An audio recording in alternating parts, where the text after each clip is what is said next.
السلام عليكم ورحمة الله وبركاته.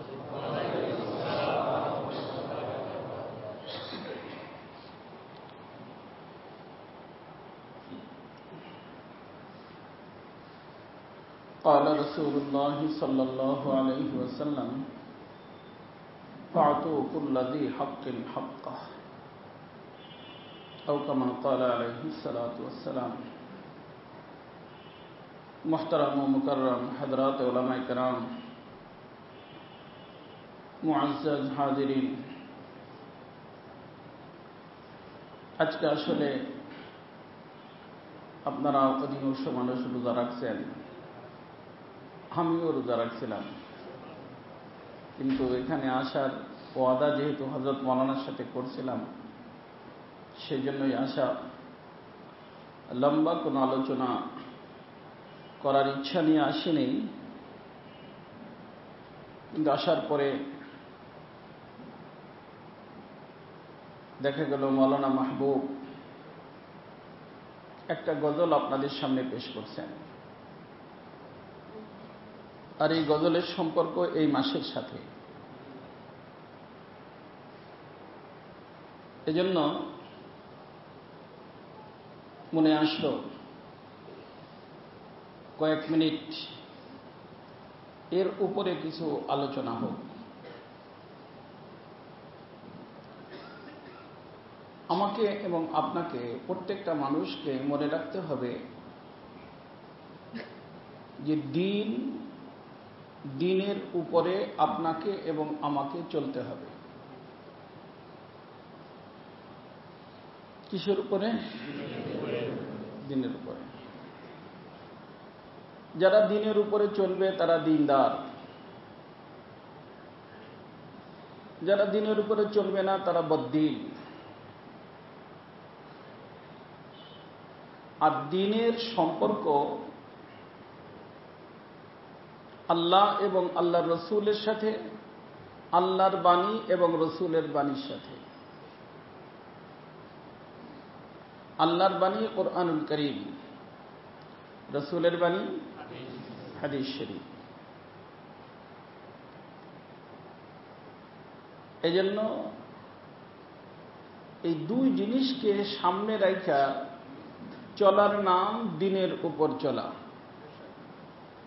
এবং এই দুই জিনিস যা আমাদেরকে বলবে ওটার নামই কি? দিন। কোরআনে নাই অথবা হাদিসে নাই, এটার নাম কি না? দিন না। অনেক সুন্দর যৌক্তিক কথা, কিন্তু কোরআনেও নাই, হাদিসেও নাই, ওটার নাম কি না? দিন না। ওইটাকে যদি কোনো ব্যক্তি দিন মনে করে শরীয়তের দৃষ্টিতে এই জিনিসের নাম হলো বিদআত। কি নাম? বিদআত। দিন না, তারপরে তাকে দিন মনে করে আমল করলো, এর নাম হলো বিদআত। আর আমার রাসূল বলেন, কুল্লু বিদআতিন দালালা ওয়া কুল্লু দালালাতিন ফিন্নার। প্রত্যেকটা বেদাত হলো গুমরাহি, পথভ্রষ্টতা, আর এই বেদাত মানুষকে জাহান্নামে নিয়ে যাবে। আমাকে এবং আপনাকে মনে রাখতে হবে হাদিসের সম্পর্ক রাসূলুল্লাহর সাথে সাল্লাল্লাহু আলাইহি সাল্লাম। তো রাসূলুল্লাহ দুনিয়ার থেকে যাওয়ার পরে তো আর কিছু বলবেন না, বলবেন না? থাকতে বলবেন?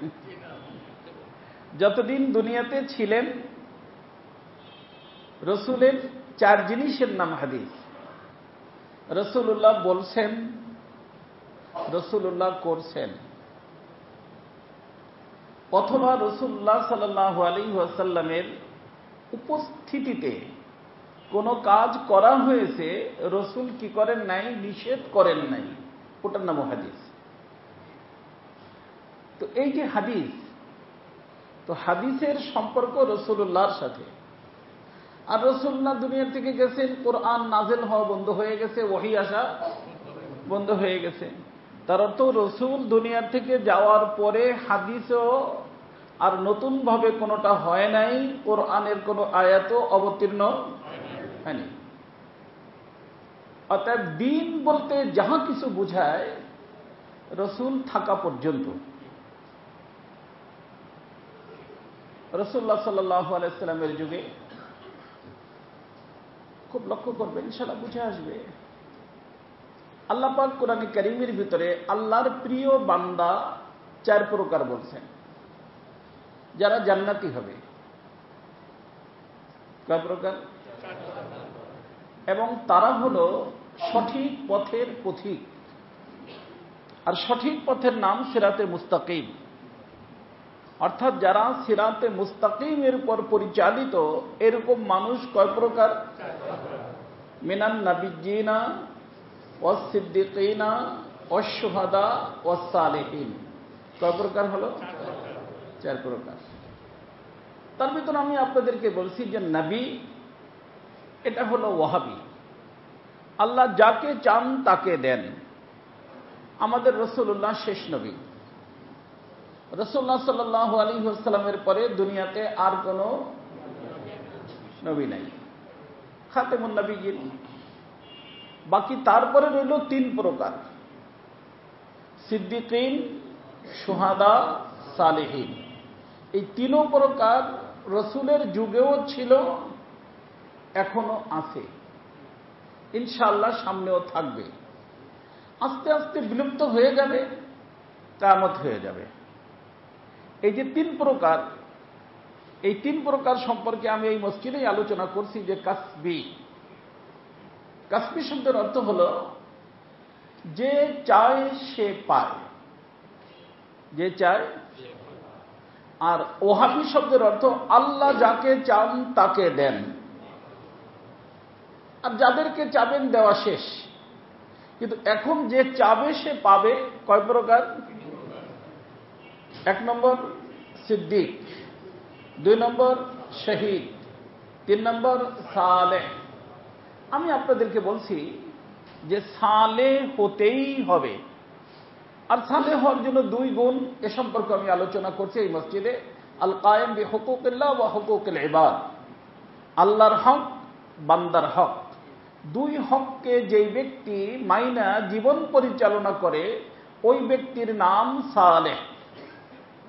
আর আল্লাহর হকও 2 প্রকার আমি বলছি, বান্দার হকও 2 প্রকার বলছি। বিস্তারিত আলোচনা এই মসজিদে আমি করছি, হয়তোবা মনে রাখছেন।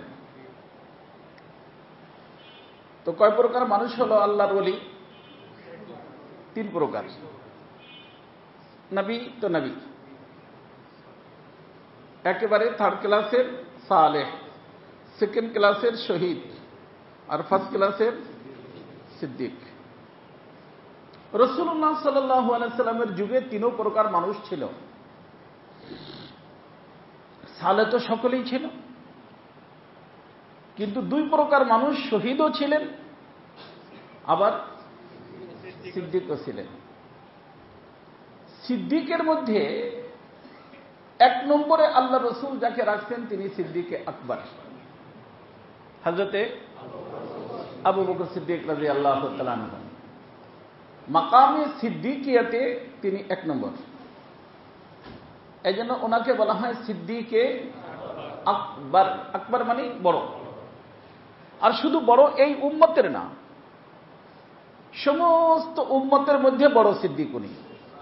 অন্য নবীদের উম্মতের মধ্যেও সিদ্দিক ছিল।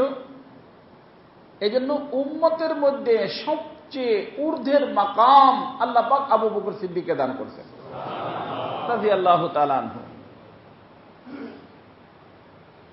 হ্যাঁ, এখানে একটা কথা, যেহেতু বর্তমানে এক ঝামেলা, এক কথার কারণে এক বুজুর্গ, আমাদের অনেক নেক মানুষ, আল্লাহওয়ালা মানুষ, হয়তো উনি এক প্রকার বুঝাইতে চাইছেন, মানুষ আর এক প্রকার বুঝছে, এক ঝামেলা। এজন্য আমি আপনাদেরকে একটা কথা বুঝাইতেছি, কথা শোনা মাত্র কথা নিয়ে দৌড় দিবেন না।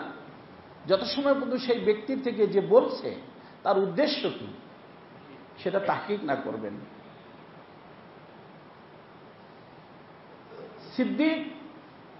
সিদ্দিকে আকবর শুধু এই উম্মতের সিদ্দিক না, তিনি সমস্ত উম্মতের সিদ্দিক। এজন্য সর্বপ্রথম উম্মতের জান্নাতে উদ্বোধন হবে আবু বকর সিদ্দিকের দ্বারা, এরপরে সকলে জান্নাতে যাবে। এজন্য সিদ্দিক আকবর তো সিদ্দিক আকবর, যেখানে আমাদের ওমর ফারুক রাদিয়াল্লাহু তাআলার মতো মানুষ, আমি আপনাদেরকে শুনেছি এখানে, যাকে আল্লাহ থেকে রাসূলুল্লাহ চাইয়ে নিছেন, তাই না? এবং আল্লাহ রাসূল বলছেন লাউ কানা বাদি নাবিয়্যান লাকানা ওমর।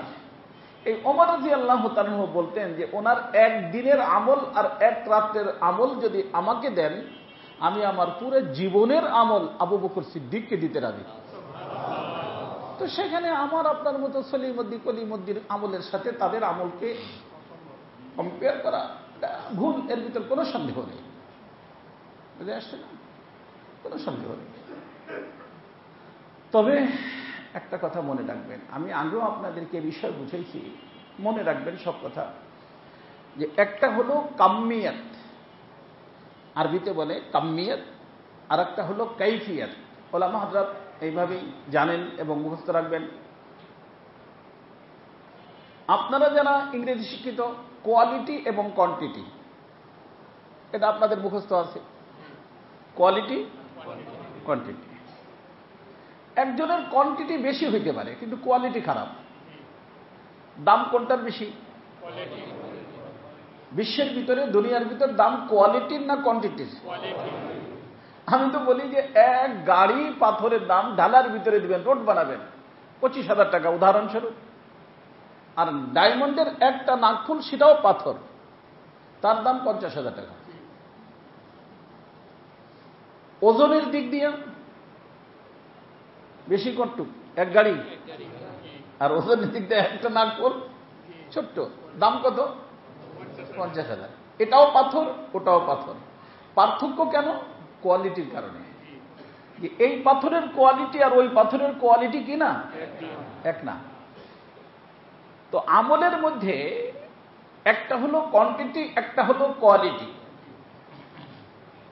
সাহাবায়ে কেরাম হাদিসের ভিতরে আসছে, কোন কোন সাহাবী মাত্র 4টে কথা জানতেন, তারা তুমি 4টে কথাই শিখছেন, এরপর দুনিয়ার থেকে চলে গেছেন। তো এলেমের দিক দিয়া আমাদের ছোট মোটো হুজুরের থেকেও তো কম, কিন্তু কোয়ান্টিটির দিক দিয়ে কম, কোয়ালিটির দিক দিয়ে অনেক বেশি। আর কোয়ালিটি বুঝার জন্য আমাদের আব্দুল কাদের জিলানী রহমাতুল্লাহ আলাইহি, ওনাকে এক লোক জিজ্ঞেস করলেন, হযরত জি, আব্দুল কাদের জিলানীকে আমরা বড় পীর বলে থাকি, হযরত জি আপনার মাকাম বেশি না মুআবিয়া রাদিয়াল্লাহু আনহুর মাকাম বেশি? উনি বলছেন, আরে বেয়াকুব, তওবা করো জলদি করে, কার সাথে তুমি কাকে মিলাইতেছ?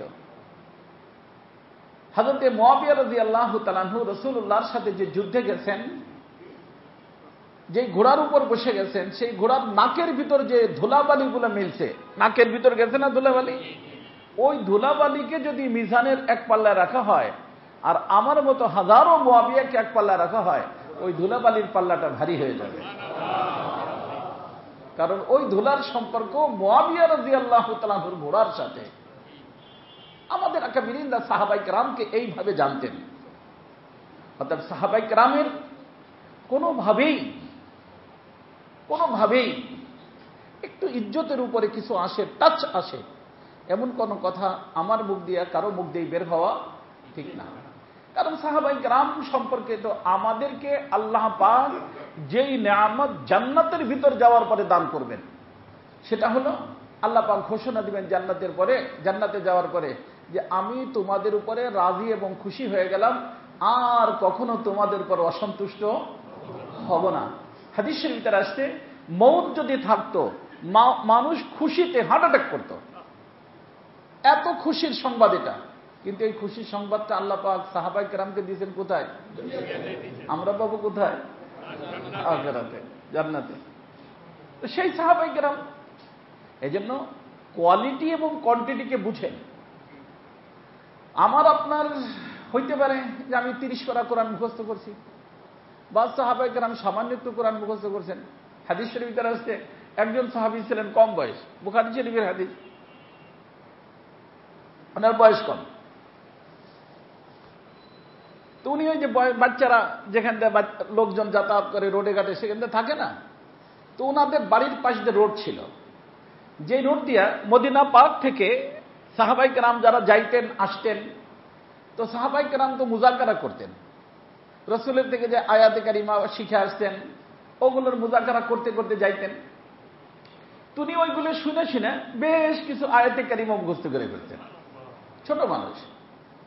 তো ওনার ফ্যামিলির লোকজন যাইয়া আল্লাহ রসুলের নিকটে মুসলমান হয়ে গেছে। আল্লাহ রসুল বলছেন যে দেখো, তোমরা বাড়িতে যাচ্ছ ঠিক আছে, ওখানে যে নামাজ পড়বা, আর নামাজের মধ্যে ইমাম বানাবা যে কোরআন শরীফ বেশি জানে। তো উনি বলেন যে আমি তো ছোট মানুষ, কিন্তু আলহামদুলিল্লাহ আমার কোরআন সবার থেকে বেশি মুখস্থ, কারণ যে রোডে দাঁড়ায় দাঁড়ায় শুনতাম ওগুলো আমার মুখস্থ হয়ে গেছে। তো সবাই বলেন যে আমাদের রসুল বলছেন যার কোরআন বেশি জানা সে ইমাম হবে, অর্থাৎ তুমি আমাদের ইমাম, চলো। এখন আমাদের তো বাচ্চা কাচ্চার কাপড় চোপড়ের অভাব নাই, ওই সময় তো গরিব ছিলেন সাহাবায়ে কেরাম।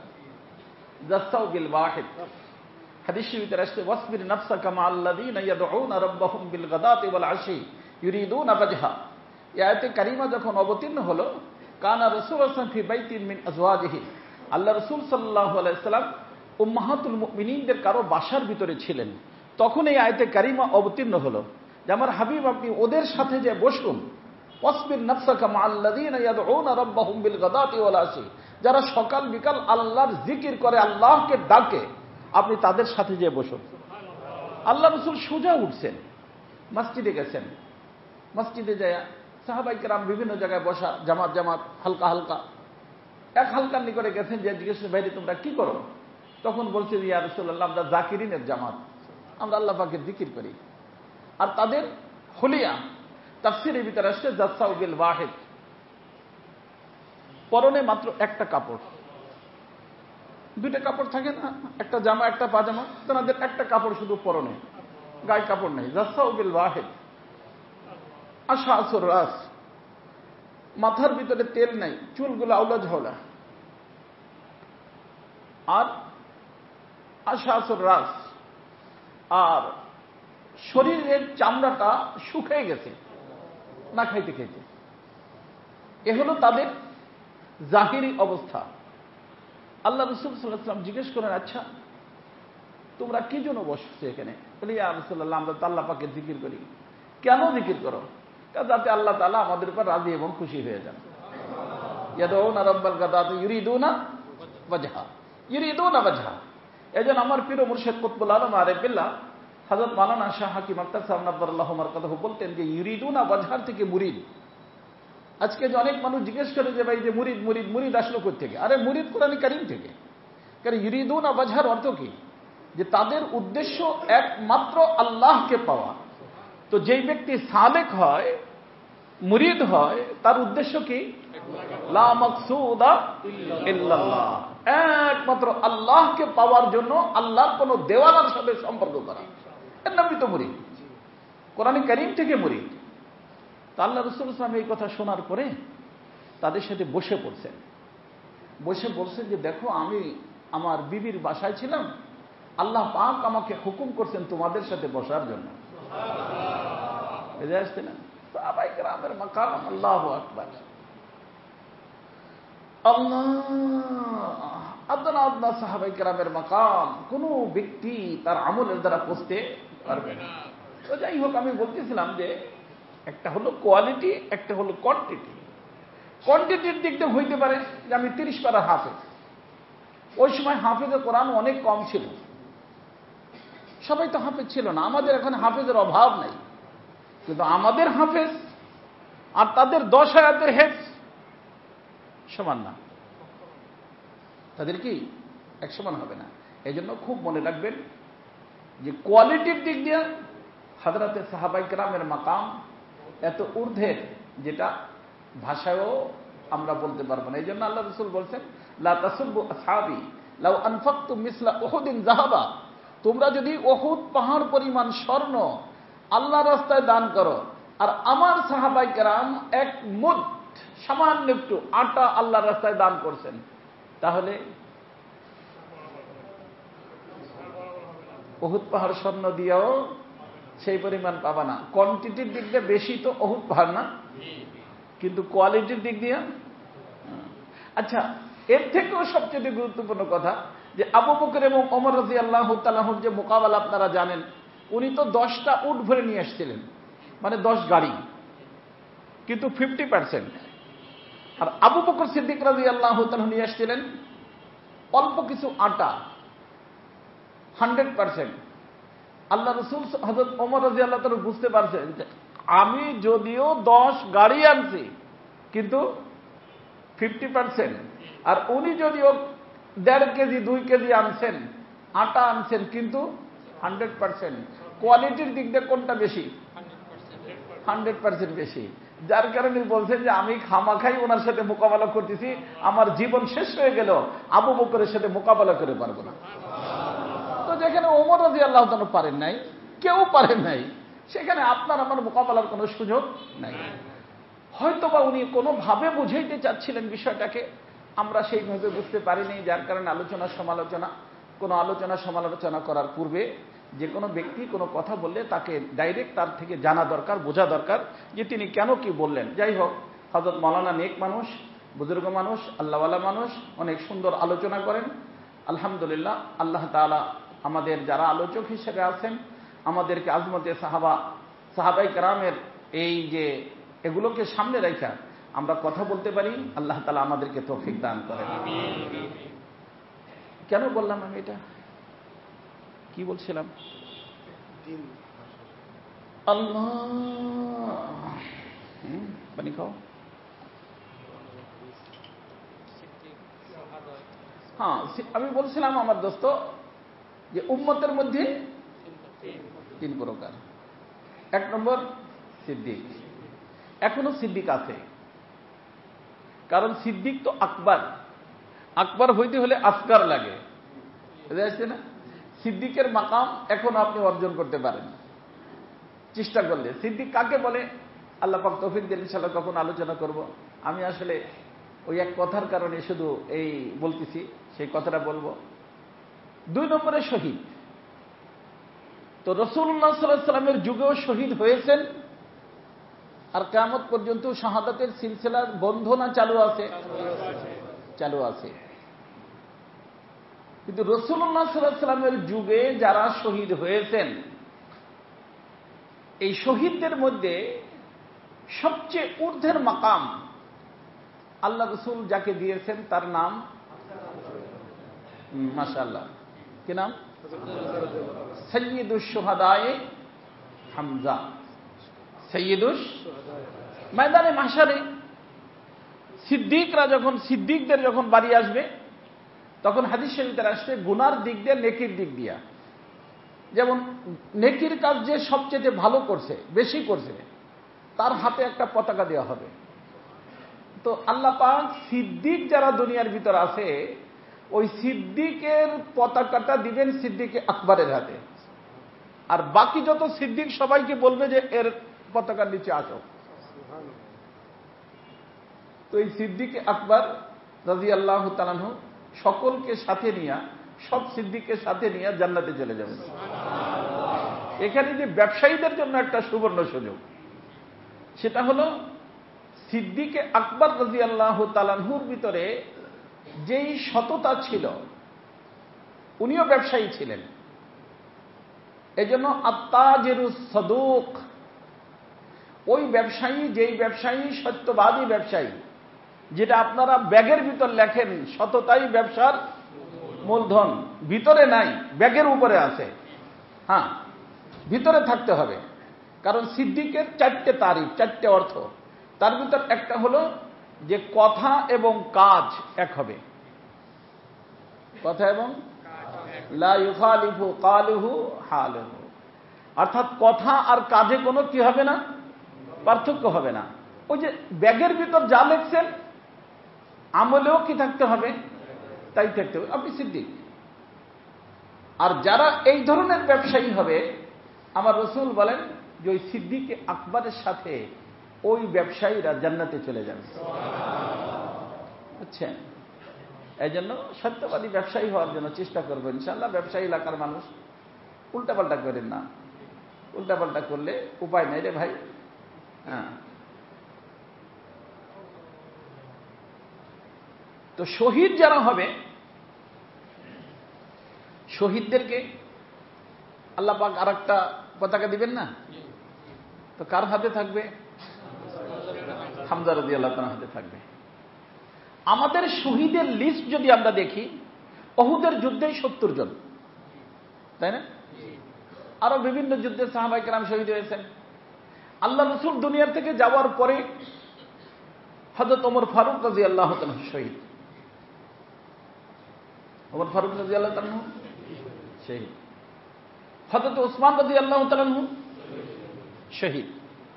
হযরত আলী কাররামাল্লাহু ওয়াজহাহু শহীদ। আরো কত সাহাবায়ে কেরাম শহীদ হয়েছেন না? কিন্তু সব শহীদের সর্দার যিনি, তিনি হযরতে হামজা রাদিয়াল্লাহু তাআলা। আমাদের হুসাইন রাদিয়াল্লাহু তাআলা শহীদ। হুসাইন রাদিয়াল্লাহু তাআলা শহীদ। কিন্তু উনি কার অধীনে থাকবেন? হামজা রাদিয়াল্লাহু তাআলার অধীনে থাকবেন। কথা বুঝছেন?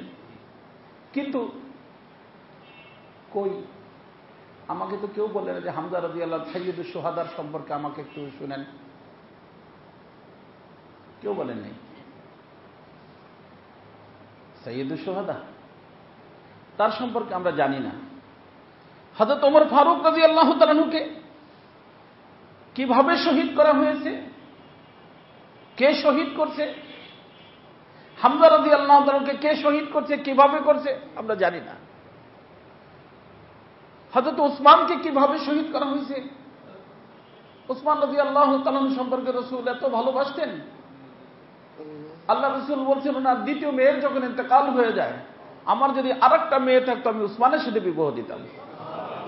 যে উসমান রাদিয়াল্লাহু তাআলা সম্পর্কে আল্লাহ রাসূল সাল্লাল্লাহু আলাইহি ওয়াসাল্লাম তবুকের যুদ্ধে উনি যখন স্বর্ণ মুদ্রা আইনা রসুলের সামনে পেশ করছেন, তখন রসুল এক হাত থেকে আরেক হাত এরকম নিচ্ছিলেন এবং খুশিতে বলতেছিলেন যে শোনো উসমান, আজকের পরে যদি উসমান কোনো আমল না করে তারপরে উসমানের জন্য যথেষ্ট।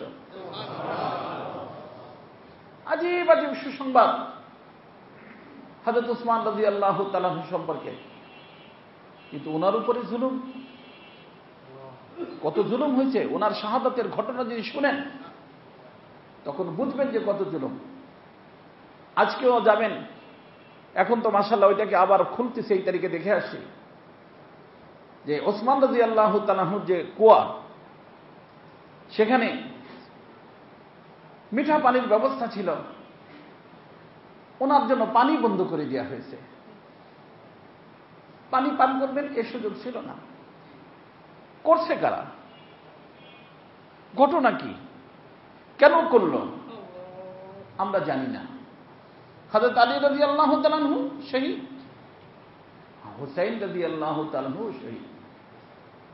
ওনার শাহাদাতের কারণে আমরা খুশি, টানা নাউযুবিল্লাহ মিন যালিক, অত্যন্ত দুঃখিত। কিন্তু আল্লাহ রাসূল সাল্লাল্লাহু আলাইহি ওয়াসাল্লাম একটা কথা বলে গেছেন, ফাতু কুল্লাযী হাক্কিন হাক্কা। তার অর্থ যার যেই মাকাম তাকে সেই মাকামে রাখো। যার যেই মাকাম তাকে সেই মাকামে রাখো, এটা সিরিয়াল। এজন্য আহলে সুন্নাত ওয়াল জামাত হওয়ার জন্য আমাদের চারজনকে কি দিতে হবে, আগে রাখতে হবে। কয়জন? কে কে? আবু বকর সিদ্দিক রাদিয়াল্লাহু তাআলা আনহু, ওমর রাদিয়াল্লাহু তাআলা আনহু শাইখাইন, আর দুইজন হলো খাতনাইন, দুইজন হলো জামাই, দুইজন শ্বশুর, দুইজন জামাই। শ্বশুর কয়জন? আবু বকর সিদ্দিক, ওমর ফারুক, আর দুজন জামাই। এক নম্বরে আবু বকর সিদ্দিক, দুই নম্বরে ওমর ফারুক, তিন নম্বরে হযরত ওসমান, চার নম্বরে হযরতে আলী। এইভাবে যদি রাখি তাহলেই আমরা আহলে হক, তাহলে আহলে হক। এর থেকে যদি বিপরীত করে ফেলাই আহলে হক থাকবো? আহলে হক থাকবো না,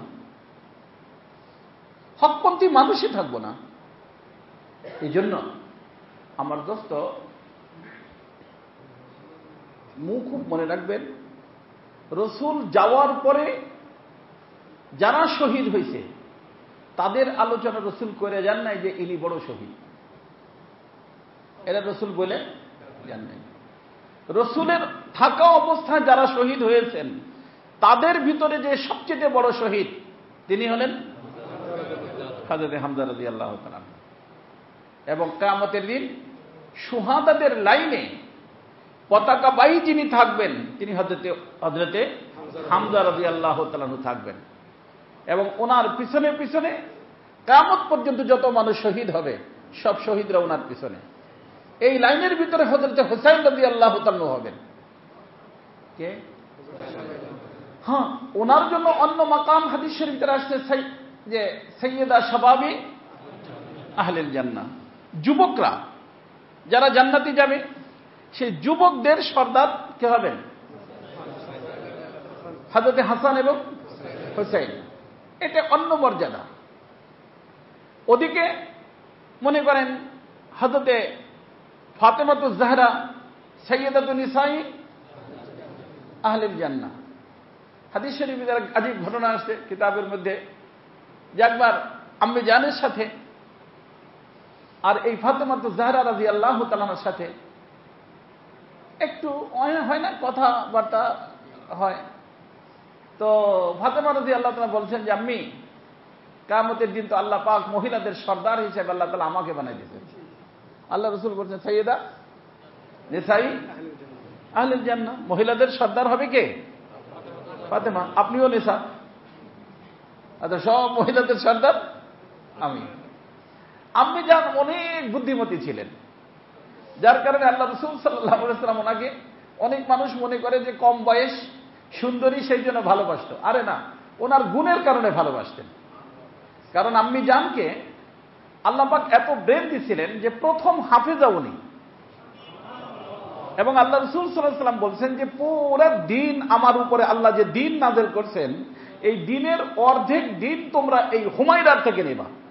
কতটুক দিন? অর্ধেক। আর বাকি অর্ধেক সমস্ত সাহাবায়ে কেরামের নিকটে পাবা। এলেমের কারণে আল্লাহ পাক ওনাকে তো ঊর্ধ্বের মাকাম দান করছিলেন। সাহাবায়ে কেরামের কোনো ব্যাপারে কোনো দ্বিমত হইলে শেষ ফয়সালা আম্মি জানের কথার দ্বারা হইত। সকলে আসতেন, আম্মি জানকে জিজ্ঞাসা করতেন, আম্মি জান যে সিদ্ধান্ত দিতেন সমস্ত মাশায়েখ সাহাবায়ে কেরাম সেটাকে মেনে নিতেন। অথচ বয়সের দিক দিয়ে কি ছিলেন? কম ছিলেন। আল্লাহ অনেক ছোট বয়সের মানুষকে বড় ঊর্ধ্বের মাকাম দান করেন। যেরকম আমাদের আব্দুল্লাহ ইবনে আব্বাস রাদিয়াল্লাহু তাআলা আনহু আল্লাহ রাসূল সাল্লাল্লাহু আলাইহি ওয়াসাল্লামের জীবন মাত্র 10 বছর পাইছেন। কত বছর? মাত্র 10 বছর। কি হয় তাতে ভাই? যখন রাসূলের ইন্তেকাল হয় না 10 বছর বয়স, কিন্তু 2.5 বছর রাজত্ব করছেন কে? হযরতে আবু বকর সিদ্দিক রাদিয়াল্লাহু তাআলা আনহু।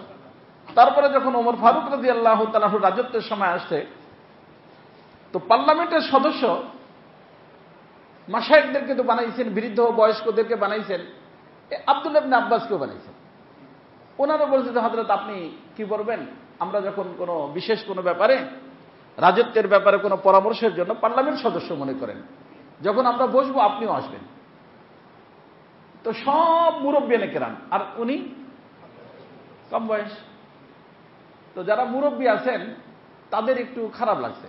কিছু সাহাবায়ে আব্দুর রহমান আউফ রাদিয়াল্লাহু তাআলা উনি হযরত ওমর রাদিয়াল্লাহু তাআলাকে বলছেন যে হযরত যদি বাচ্চাদেরকে আপনি রাখতে চান তাহলে আমাদের আপত্তি নাই, তবে আমাদেরও তো বাচ্চা আছে, কখনো ওদেরকেও ডাক দেন, ওদেরকেও বসান। কারণ কোনো বাবু যদি বাচ্চা যদি পার্লামেন্টের সদস্য হয় তাহলে তার বাবার জন্য একটা ইজ্জতের ব্যাপার না?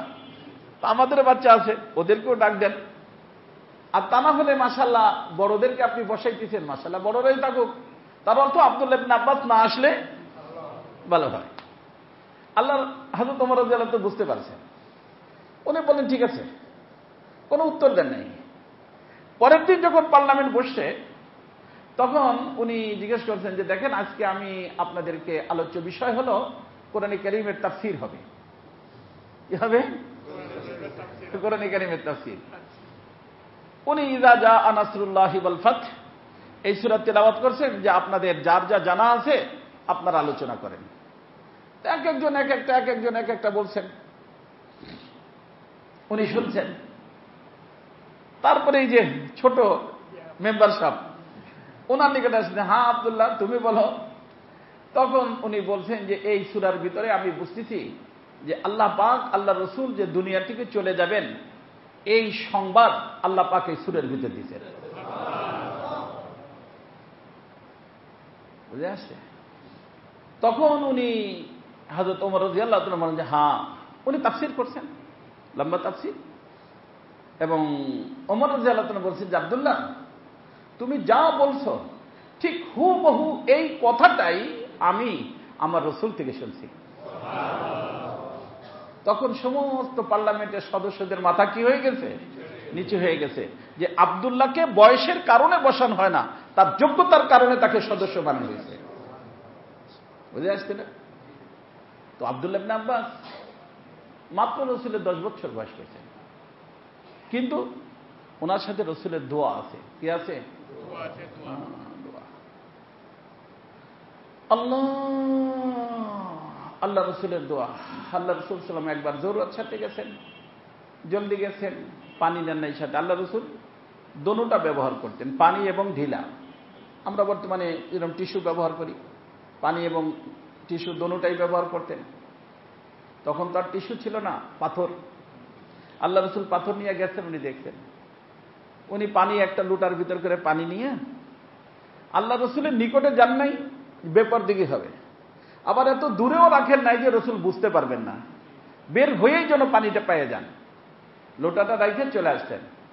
আল্লাহ রসুল দেখে পানি দেখে খুশি হয়েছেন, পানি ব্যবহার করছেন। জিজ্ঞেস করলেন যে ভাই কে? তখন বলছে ইয়া রাসূলুল্লাহ, আপনার চাচার ছেলে, চাচাতো ভাই আব্বাস রাদিয়াল্লাহু ছেলে, আর আব্বাস রাদিয়াল্লাহু রাসূলুল্লাহ সাল্লাল্লাহু আলাইহি ওয়াসাল্লামের চাচা। তখন আল্লাহ রসুল সাল্লাল্লাহু আলাইহি ওয়াসাল্লাম দোয়া দিয়েছে, আল্লাহুম্মা আল্লিমহুল কিতাব ফাক্কিহু ফিদ্দীন, আল্লাহুম্মা আল্লিমহুল কিতাব ফাক্কিহু ফিদ্দীন। আল্লাহ কিতাবুল্লাহর ইলম তুমি তাকে দান করো এবং দ্বীনের তুমি তাকে ফকিহ বানায় দাও। বাস, রাসূলের দোয়া কাজে লেগে গেছে। এই জন্য আমাদের আকাবিরিনরা বলেন যে দোয়া চাইয়া পাওয়া যায় না, দোয়ার পরিবেশ বানাইতে হয়। দোয়ার কি বানাইতে হয়? পরিবেশ বানাবেন। বাবার দোয়া, মায়ের দোয়া, পরিবেশ বানাবেন। এমন কোন কাজ করবেন যে তার দিলটা যেন খুশি হয়ে যায়। দিল খুশি হয়ে গেছে, দোয়া হয়ে গেছে। এই জন্য আমাদের হযরত মাওলানা আমজাদ শাহ সাহেব রহমতুল্লাহি আলাইহি, আনোয়ার শেখ কাশ্মীর রহমতুল্লাহ সাহেবজাদা, উনি একবার আমাকে জিজ্ঞেস করছেন যে মাওলানা, दुआ और बद्दुआ का क्या मतलब है? তাই আমি বললাম যে হযরত आप फरमाइए। তখন হযরত বলতেছেন যে দেখো, किसी के दिल के सुरूर का नाम दुआ है और किसी के दिल के मुकद्दर होने का नाम बद्दुआ है। কোন ব্যক্তির দিল যদি খুশি হয়ে যায়, এই দিলটা খুশি হয়ে গেছে বা তুমি দোয়া পেয়ে গেছো। আর দিলের ভিতর যদি কোনোভাবে কষ্ট দিয়ে দিছো, মুখে কিছু বলে নাই, কি হয়ে গেছে? বদ্দুয়া হয়ে গেছে। এই জন্য কাউকে কষ্ট দিবেন না, বদ্দুয়া হয়ে যাবে। আর খুশি করতে পারলে দোয়া হয়ে যাবে। উস্তাদ, পীর, উস্তাদ, মুরব্বী, মাশায়েখ, বাবা, মা, খুশি করার চেষ্টা করবেন। এমন কোন পরিবেশ সৃষ্টি করবেন সেজন্য খুশি হয়ে যায়, দোয়া হয়ে গেছে। তো যাই হোক আমার দোস্ত, আমি যে কথা বলতেছিলাম যে শহীদ হযরতে হামজা রাদিয়াল্লাহু তাআলা সাইয়্যিদুশ শুহাদা। তো কিয়ামতের দিন শুহাদাদের, ওই যে আম্মি জানের কথা বলতেছিলাম, তো আম্মি জান অনেক সময় চুপচাপ থাইকা এক কথা বলছেন, ফাতেমা রাদিয়াল্লাহু কান্না করে দিয়েছেন। তখন উনি বলছেন যে আরে শোনো ফাতেমা, স্বামী স্ত্রী যদি জান্নাতি হয় তাহলে প্রত্যেক স্ত্রী তার স্বামীর সাথে হাত ধরে কোথায় যাবে? জান্নাতে যাবে। কিয়ামতের দিন আমি জান্নাতে যাব রাসূলুল্লাহর হাত ধরে, তুমি জান্নাতে যাবে আলীর হাত ধরে। ওনার মাথাটা নিচু হয়ে চোখ ঝরঝর করে পানি পড়া শুরু করছে। বুঝে আসছে না? কারণ উনি তো জান্নাতে যাবেন রাসূলের হাত ধরে, আর ইনি জান্নাতে যাবেন আলী রাদিয়াল্লাহু তাআলার বিবি না। আল্লাহ আল্লাহ আল্লাহ। এই জন্য হযরতে সাহাবায়ে কেরাম, তো হযরতে সাহাবায়ে কেরাম ভাই খবরদার খবরদার খবরদার। সাহাবায়ে কেরাম আপনা সাহাবী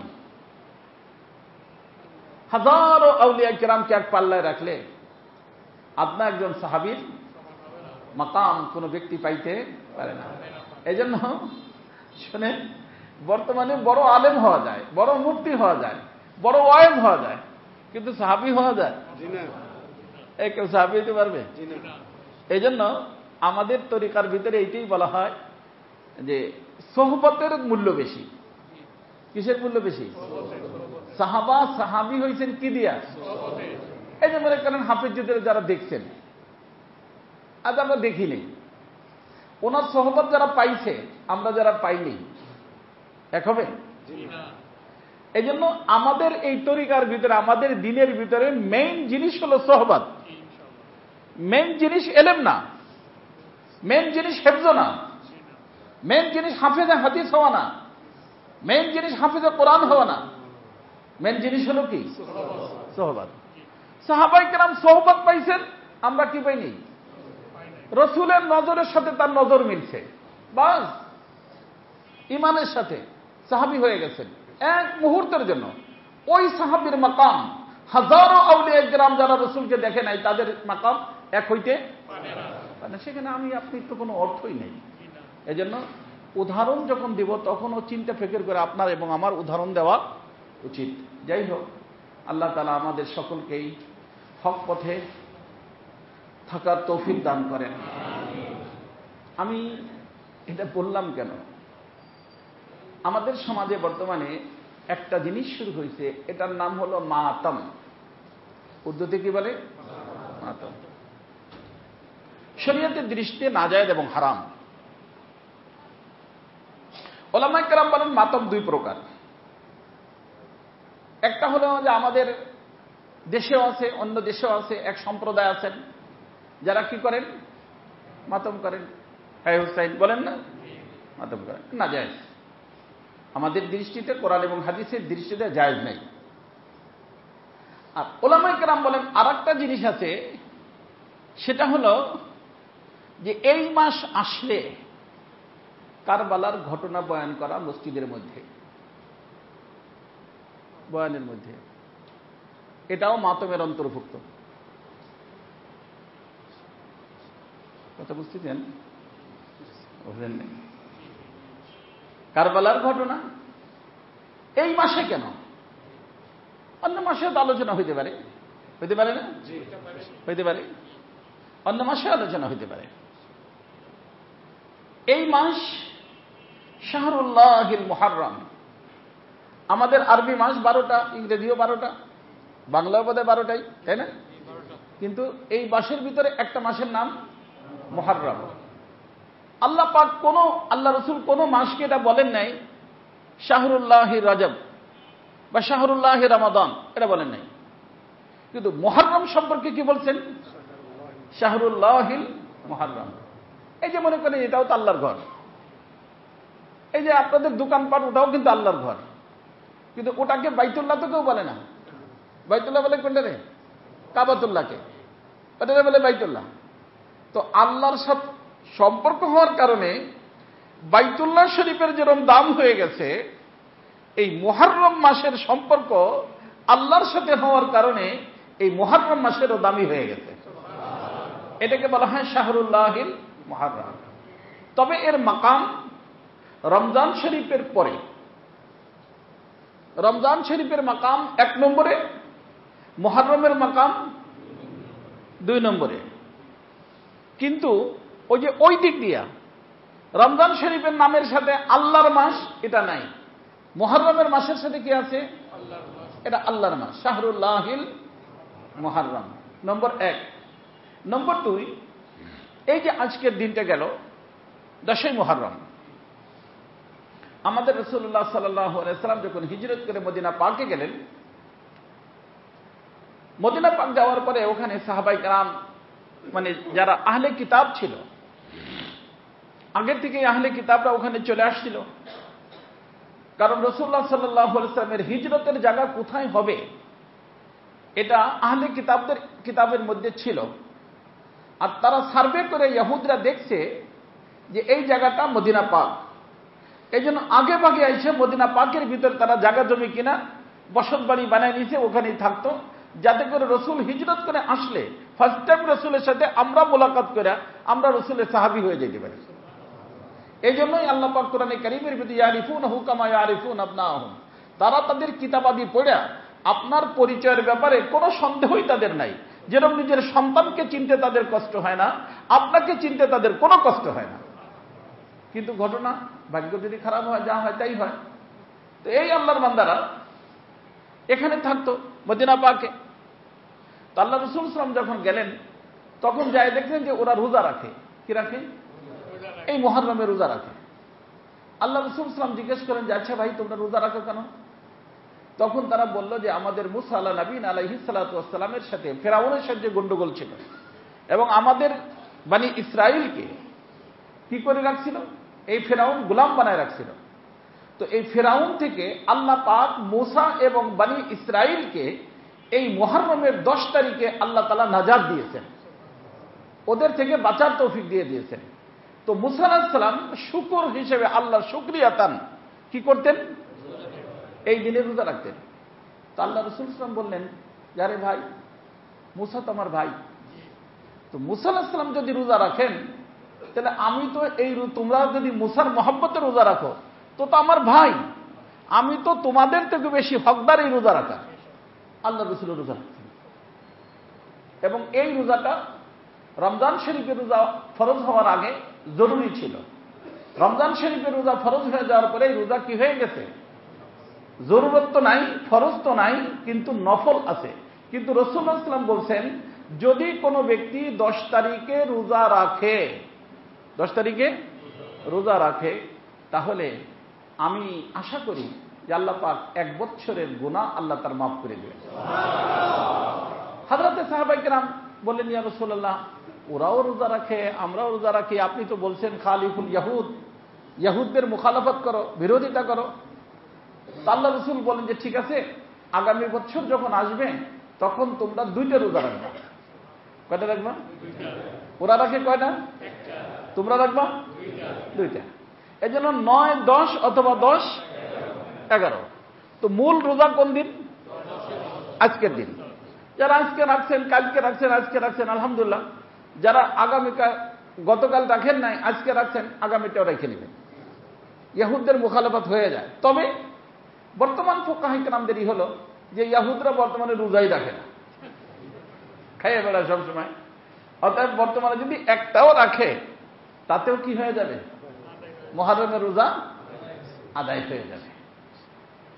হ্যাঁ, এক হাদিস শরীফের ভিতরে আসছে, এই হাদিস কেউ কেউ বলে যায়ীফ, কিন্তু মিরকাতের ভিতরে আসছে, ফতুল বারির ভিতরে আসছে যে হ্যাঁ যায়ীফ ঠিক আছে, কিন্তু এর রিজাল সহিহ, যার কারণে এই ধরনের হাদিস ফজিলাতের ভিতরে বয়ান করা যাইতে পারে।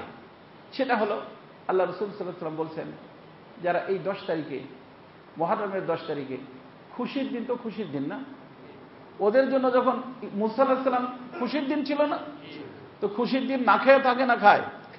খায়। রাসূল বলেন যে ব্যক্তি এই দিনে খানা দানা নিজের ফ্যামিলির উপরে নিজের হাত খোলা রাখবে, আল্লাহ পাক পুরো বছরের জন্য তাদের খানার ভিতরে আল্লাহ তাআলা বরকত দিয়ে দেবেন। এই জন্য আমরা মাশাআল্লাহ কিছুটা কি করি, খানা দানার ভালো ব্যবস্থা মাদ্রাসায় করি, আমি আমার বাসায় করি, বুঝে আসছে না? এ হলো মুহররমের সবক যতটুক আমাদের একটু।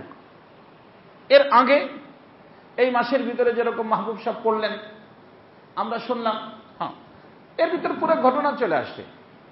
বাকি এই ঘটনা যদি শুনতে মনে যায় যে হযরতে হুসাইন রাদিয়াল্লাহু তাআলা আনহু কিভাবে শহীদ হলেন, কেন হলেন, এর পিছনে রহস্য কি ছিল, কুফার ওরা ডাকলেন, ডাকার পরে কেন ওনাকে শহীদ করলেন, এবং ওনার সাথে কার সাথে গন্ডগোল ছিল, যেই গন্ডগোলের পরিপ্রেক্ষিতে ওনাকে মদিনা পাক ছেড়ে কুফার ভিতর আসতে হলো, ইত্যাদি ইত্যাদি এক বিস্তারিত কাহিনী।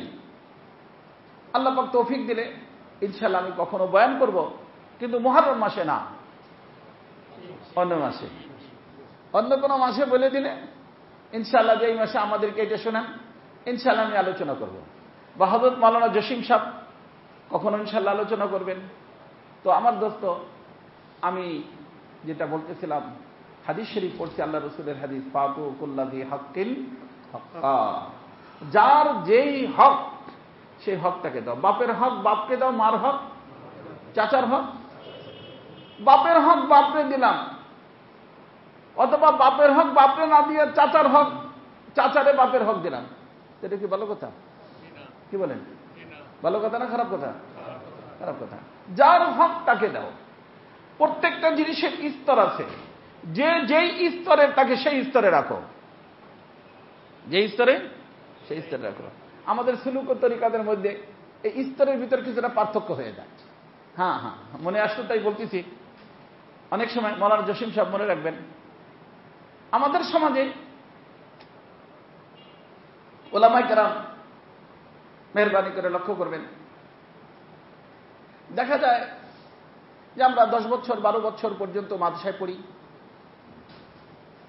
আমাদের মাদ্রাসার যে আসাদুল্লাহ গ্রাম, যাদের নিকট লেখাপড়া করি, শিক্ষক, তারা আমাদের সম্মানের পাত্র। আবার যার নিকটে মুরিদ হইলাম, বায়াত হইলাম, পীর, সেও সম্মানের পাত্র। আবার দেখা যায় বাবা মা, তারাও সম্মানের পাত্র। আমাদের হাকিমুল উম্মত মুজাদ্দিদুল মিল্লাত আশরাফ আলী সাহেব থানভী নব্বরুল্লাহ মারকাদাহুকে এক লোক জিজ্ঞেস করছে, হযরত, এই 3 প্রকার মানুষের ভিতরে আমি বেশি সম্মান কারে করব? আমাদের সমাজ গেছে উল্টা, লক্ষ্য করলে বুঝবেন। বেশি কাকে সম্মান করব? আরো পানি দাও।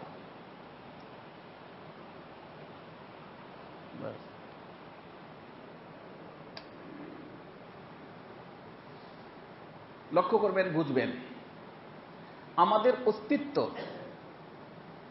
আল্লাহ পাক দান করছেন বাবা মার মাধ্যমে। কি বলেন? আমাদের অস্তিত্ব দিছেন কে? কার মাধ্যমে? বাবা মার মাধ্যমে। এজন্য আল্লাহর যেরকম দ্বিতীয় নাই, বাবা মার দ্বিতীয় নাই। বাপ মরে গেছে, আর একজন বাপ হবে? শ্বশুর মরে গেছে, শ্বশুর পাওয়া যায়। পীর মরে গেলে পীর পাওয়া যায়। বিবি মরে গেলে পাওয়া যায়। মা মরে গেলে মা পাওয়া যায় না? বাপ মরলে বাপ নাই, মা মরলে মা নাই, এদের কোনো দ্বিতীয় নাই। এই জন্য কোরআনে কারীমের ভিতরে যেখানে আল্লাহ আল্লাহর কথা বলছেন, ওখানেই আল্লাহ বাপ মার কথা বলছেন। ওয়াকাদা রাব্বুকা আল্লা তা'বুদু ইল্লা ইয়্যাহু ওয়া বিল ওয়ালিদাইনি ইহসানা। এই ওয়া বিল ওয়ালিদাইনি ইহসানা, যেজন্য আমাদের হাকিমুল উম্মত থানভী রাহমাতুল্লাহ বলেন যে প্রথম নম্বরে তোমার সম্মান এবং ইজ্জতের পাত্র তোমার বাবা এবং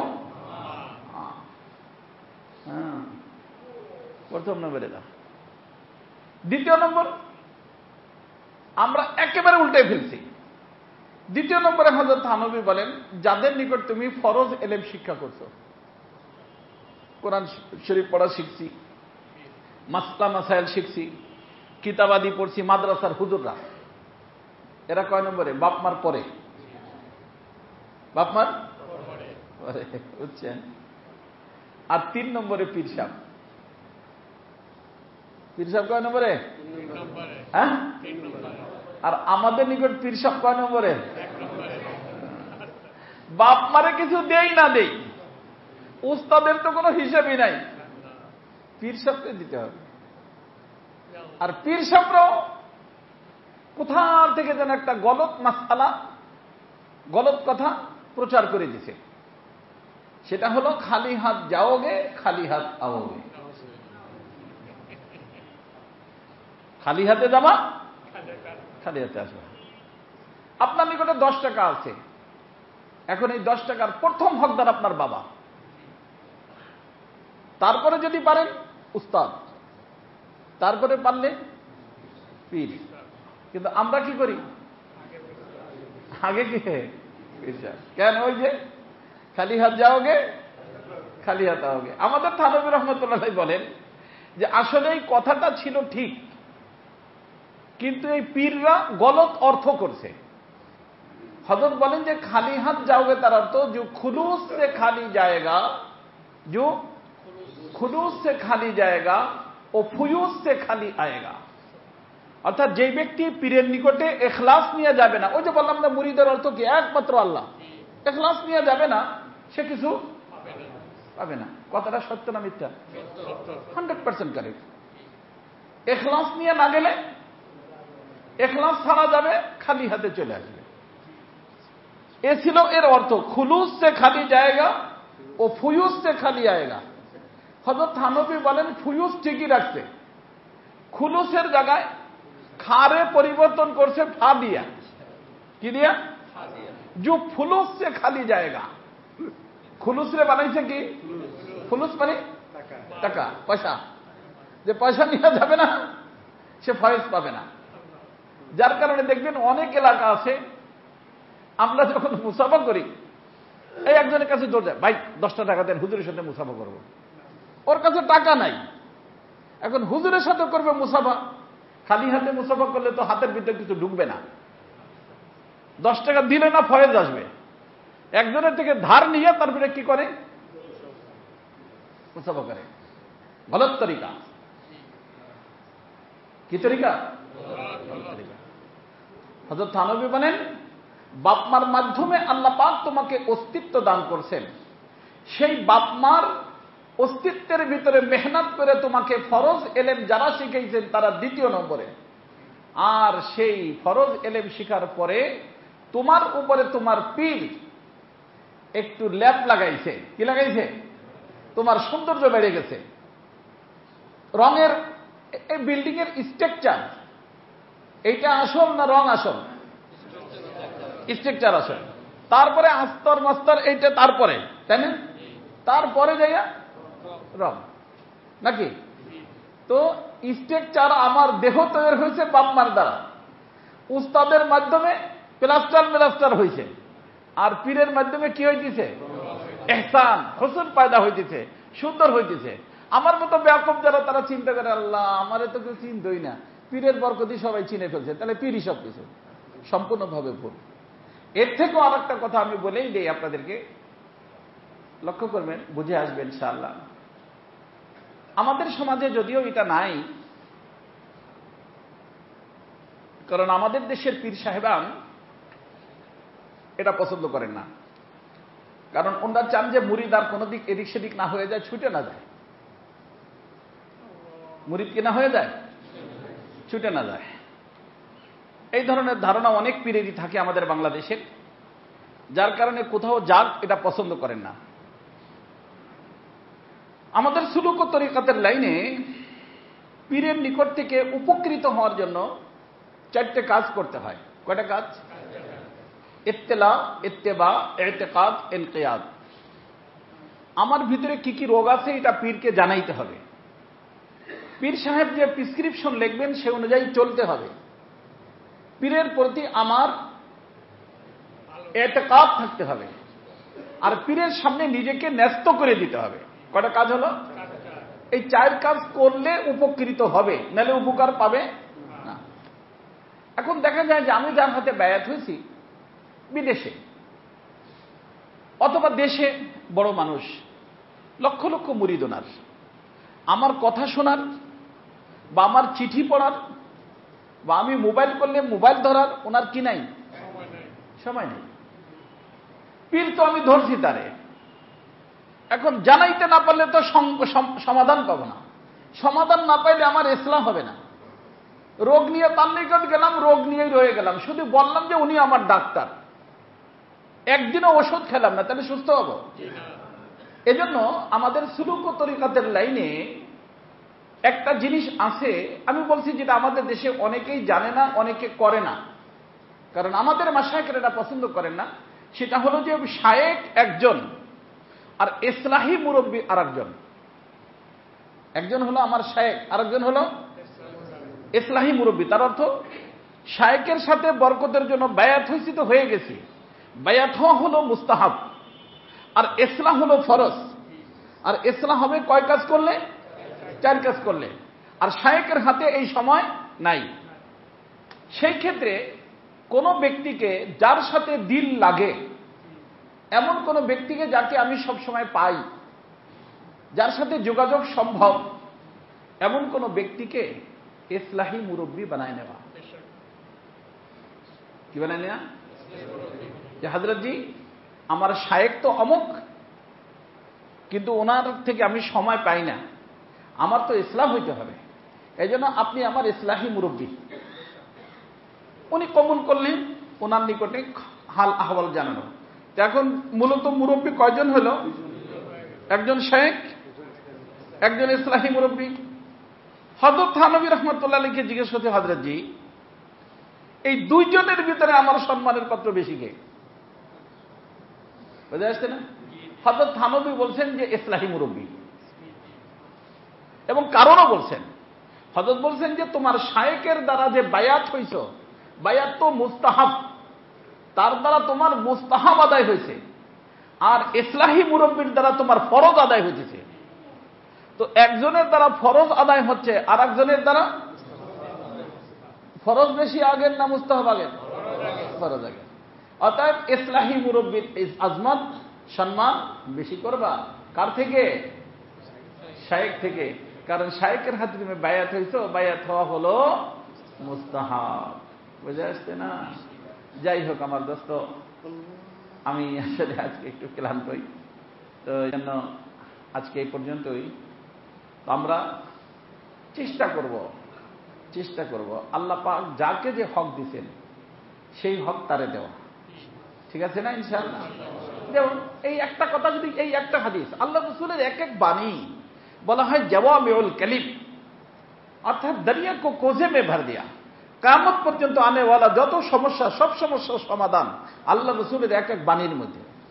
আজকে বর্তমানে দেখা যায় অধিকাংশ যুবকরা, বড়রা, যাদের বাবা মা বেঁচে আছে, বিবি আছে, দেখা যায় বিবির সাথে শাশুড়ির সাথে বনে না।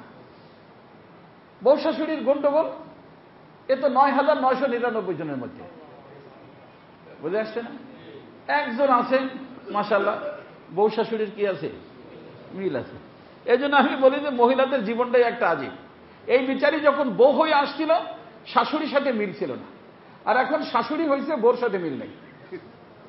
তারা তো শুরুতেও গন্ডগোল, শেষেও কি? সে যখন বউ হয়ে আসছিল, কার সাথে গন্ডগোল ছিল? শাশুড়ির সাথে। আর এখন গন্ডগোল কার সাথে? সবসময় গন্ডগোলই গন্ডগোল। এর থেকে বাঁচার কোনো উপায় নাই। কিন্তু মুসিবতে পড়ে ছেলে। মুসিবতে পড়ে কে? একদিকে মায়ের চোখের পানি, আর একদিকে বিবি। মারও তো আর মারতে পারে না, বিবির দে মিটার। নাউজুবিল্লাহ। না বাবা, এরকম করবা না। বিবির হক বিবিকে দিতে হবে, মার হক মাকে দিতে হবে। মার হক মাকে দিতে যে বিবির হক যদি মাহরুম করে ফেলো, কিয়ামতের দিন ধরা খাবারে বাবা।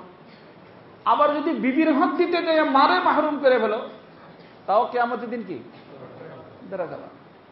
কারণ হাদিস শরীফে আসছে না, আল্লাহ রাসূল সাল্লাল্লাহু আলাইহি ওয়াসাল্লাম বলছেন, কিয়ামতের পূর্বে আতা আর রাজুলু ইমরাতাহু আক্কা উম্মাহু, মানুষ স্ত্রীর আনুগত্য স্বীকার করবে, বিবি যা বলবে তাই, ম্যাডাম যা বলবে তাই, কিন্তু নাফরমানি করবে কার? মার কথা শুনবে না, বিবির কথা শুনবে। আল্লাহ রাসূল বলেন কিয়ামতের আলামত, আহা আদনা সাদিকাহু আকসা আবাহু, দোস্ত আবাব, ফ্রেন্ড এত তাদের গোলাম হবে, ফ্রেন্ড ফোন করছে, সাথে সাথে দৌড় দিছে, এই চলো অমুক রেস্টুরেন্টে যাবো, চলে যাচ্ছে। বাবা বলছে যে বাবা আমার এই জিনিসটা খাইতে মনে চাচ্ছে। তোমার জন্য কি ব্যাংকের অ্যাকাউন্ট খুলে রাখছে নাকি? এটা তোমার আজকে খাইতে মনে চায়, কালকে খাইতে মনে চায়। আল্লাহ রাসূল বলেন আদনা সাদিকাহু আকসা আবাহু, বন্ধু বান্ধবকে নিকটে করে নিবে, আর বাবারে ওই গ্রামে ফেলায় রাখবে। কথা কি বুঝতেছেন? যেটা আসছে না, দেরি আছে এখনো, চলে আসছে পুরোপুরি। বিবির কথা শোনে, মার কথা শোনে না।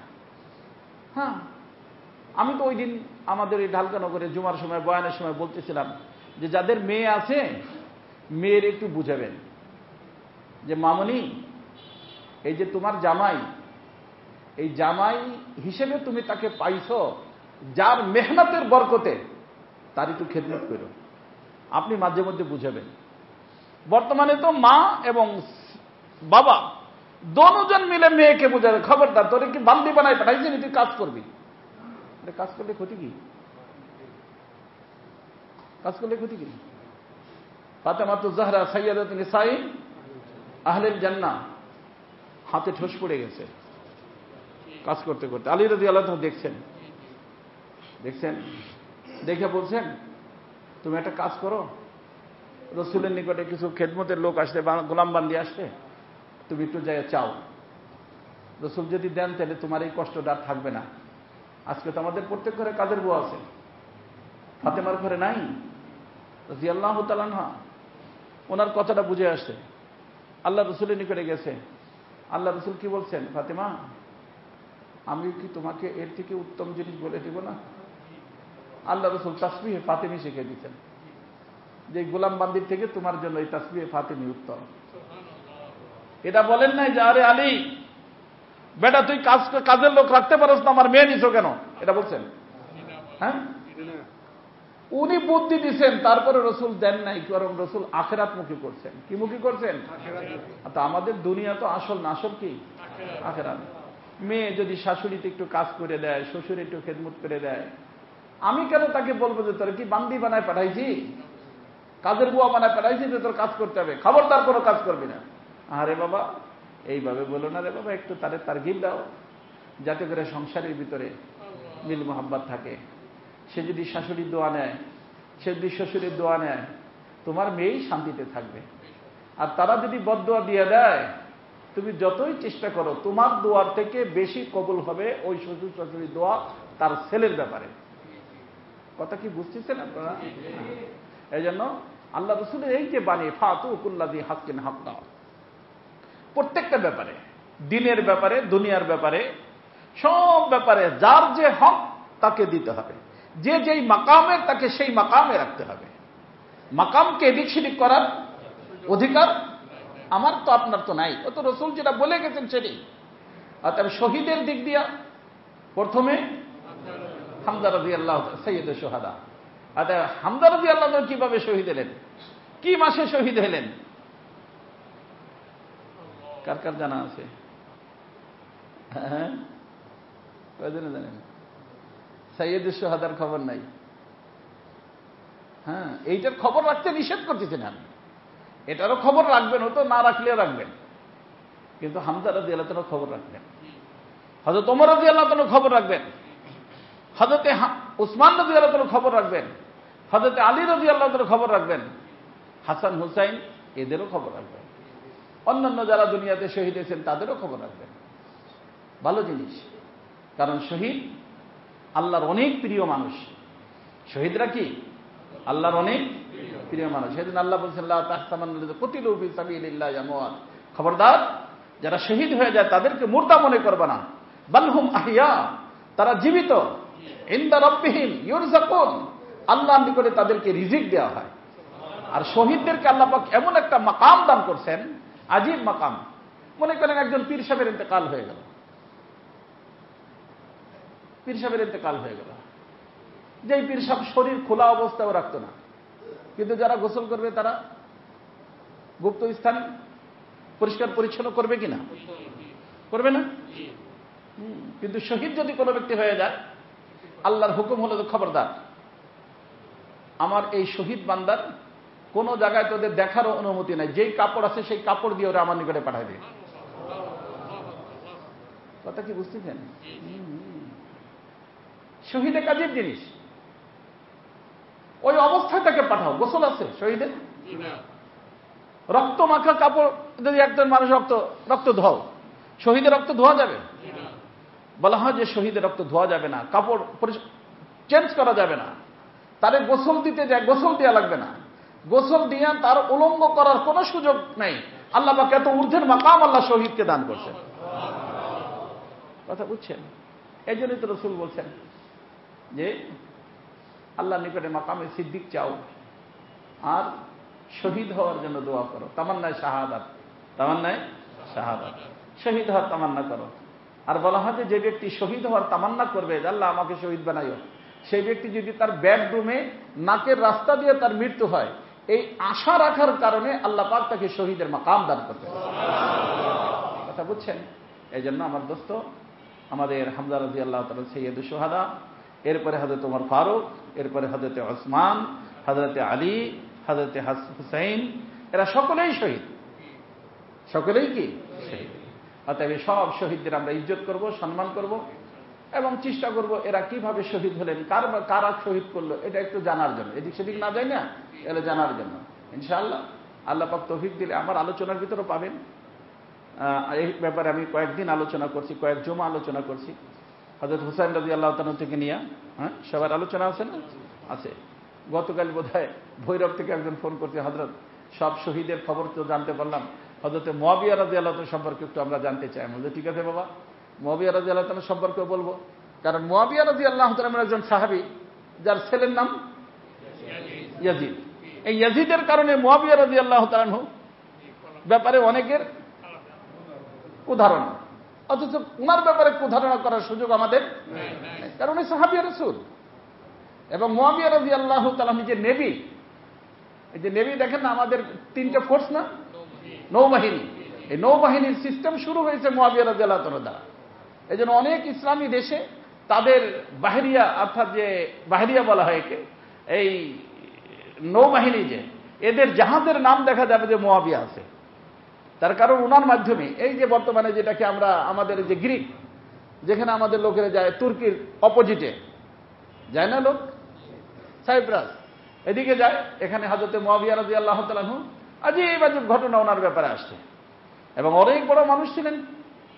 হ্যাঁ, বাকি ঘটনা যা ঘটছে সেটা হলো সাহাবী তো সাহাবী, কিন্তু সাহাবীর থেকে যে ভুল হবে না তা তো না, হইতে পারে।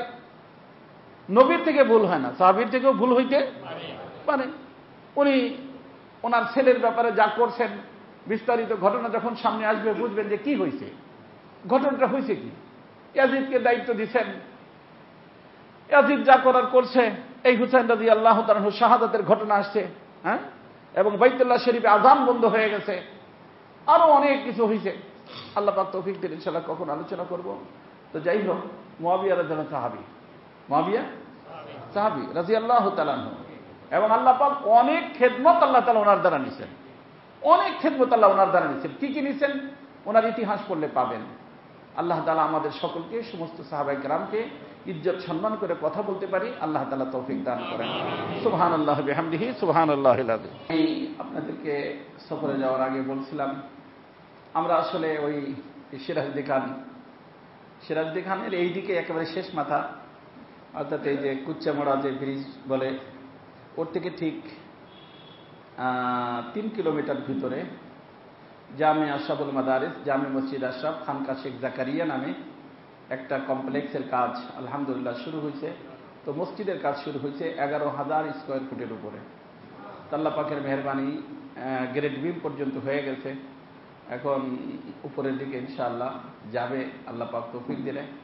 তো আপনারা সকলেই দোয়া করবেন আল্লাহর নিকটে যে আল্লাহ পাক যেন গায়েবের খাজানা খুলে দেন এবং আল্লাহ তাআলা আল্লাহর ঘরকে আল্লাহ শান অনুযায়ী আল্লাহ তাআলা বানানের আল্লাহ তৌফিক দেন, আমাদেরকে সেই কাজের ভিতরে আল্লাহ ব্যবহার করেন। ওই সম্পর্কে সংক্ষিপ্ত পরিচিতি আছে না, নিয়ে আসছে না? হ্যাঁ, ওখানে গেটে আছে, নিয়ে নেবেন। ওর ভিতরে মোবাইল নম্বর সবকিছু আছে। কারো কোনো পরামর্শ থাকলে আমার সাথে যোগাযোগ করতে পারেন, ওর ভিতরে আমার নম্বর দেওয়া আছে। দুরূদ শরীফ পড়ি, দোয়া হবে। আর ডেঙ্গুর কারণে আমাদের দেশে অনেক বেশি ক্ষতিগ্রস্ত হচ্ছে মানুষ। আর এরপরে নির্বাচনের কারণে আমাদের সমাজ সকলেই আতঙ্কিত।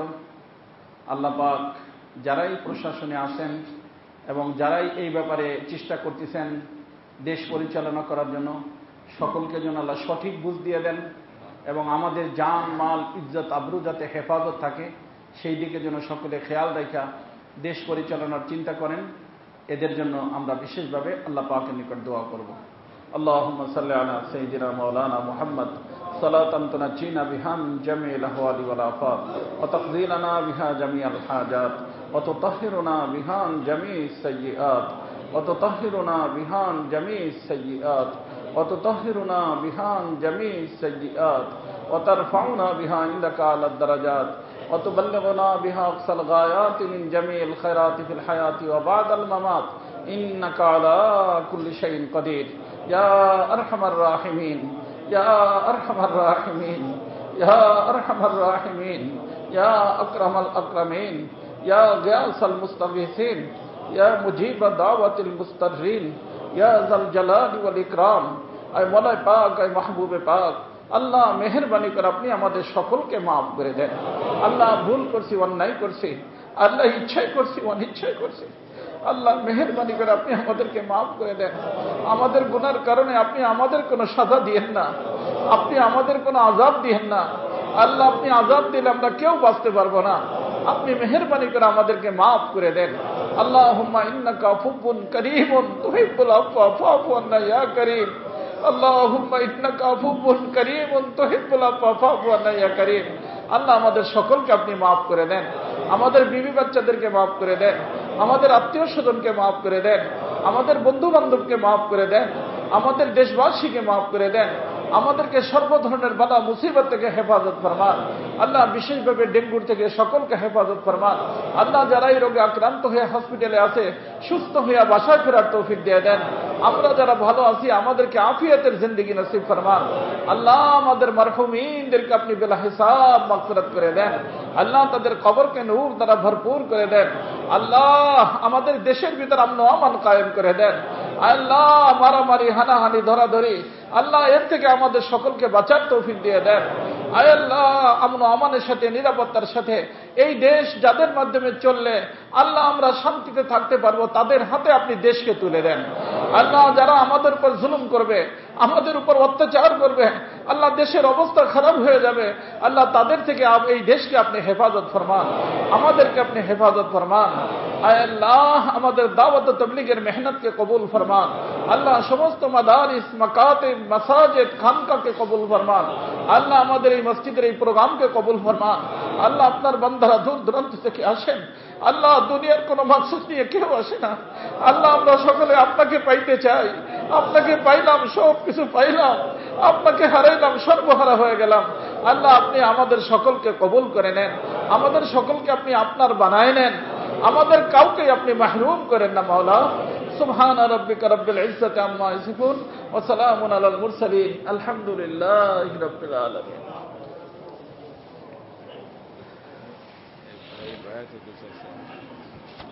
ওকে বলো ভিতরে